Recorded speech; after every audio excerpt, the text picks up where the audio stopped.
नमस्कार. आपले माध्यमातनं माझा जे जिंकलेले उमेदवार आहे त्यांना आवाहन आहे की विजेचा साजरा करताना कुठलीही अशी कृत करू नका ज्याच्यामुळे आपली शांतता भंग होऊ शकत आणि आपले कार्यकर्ता आणि समर्थक जे आहे त्यांनाही तशी स्पष्ट सूचना द्या.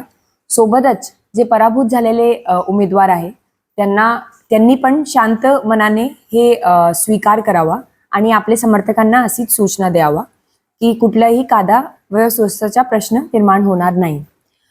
रायगड जिल्ह्यातील शांतता ठेवणे, सामाजिक सलोखा ठेवणे आणि लोकशाहीचे मूल्य जपणे हे आपली सर्वांची सामूहिक जबाबदारी आहे. मला पूर्णपणे खात्री आहे की आपण सर्व याच्यात पोलिसांना, प्रशासनाला सहकार्य करणार आणि जर कोणी याचा उल्लंघन केला तर त्याला सोडला जाणार नाही. ही माझी आपण सर्वांना सूचना आहे. धन्यवाद.